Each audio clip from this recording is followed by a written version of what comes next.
Hey there guys, gals, and non-binary pals, GM Potter here, and today we will be going over the Kaiju Preservation Society. This book is written by John Scalzi, and it came out this year, 2022. The short version of the synopsis is Godzilla is real, or at least similar creatures are. Oh, and they're nuclear powered. So this book was written kind of as a result of the pandemic. It takes place during the pandemic. It takes place during 2020 and 2021, and it delves into the idea that there are things beyond this world that we don't know. There are things beyond this world that we can't know, and it's really interesting. Our main character is Jamie Gray, and she's an executive at Food Mood, which is basically an Uber Eats or a Grubhub kind of place. She goes in for her 6 months review and she gets canned. Like, she goes in, she has all of these great ideas, and the CEO is like, that's great and all, but we're letting you go. Here, by the way, we made you a Food Runner account, just to add insult to injury. And which she eventually takes because it's the pandemic and there's nothing she can do, and she's about to lose her home and lose her roommates and lose everything. She starts making deliveries, and she makes a lot of deliveries to a former classmate who is about to leave on assignment for his work. He lives in a swanky apartment building in an exclusive part of Manhattan, and he's like, hey, it's a job opportunity. If you think you can do it, do it. And she's like, well, I don't know, is this real? And he's like, looks around at the apartment, he's like, it's good money, and I think you'd be right for it.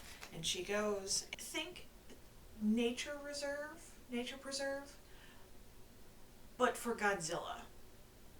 Like, it's really interesting. I don't want to get too into the details, because if I get too into the details, I'll toss myself down a rabbit hole and I'll end up just, it's fantastic.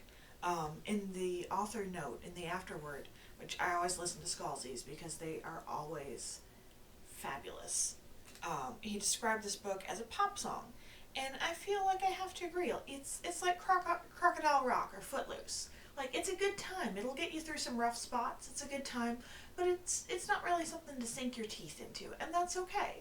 Like, I listened to this one as an audiobook, and it got me through my commutes on my way to work. It got me through some really difficult workouts on the elliptical when I was getting back into working out, and it was just a good time.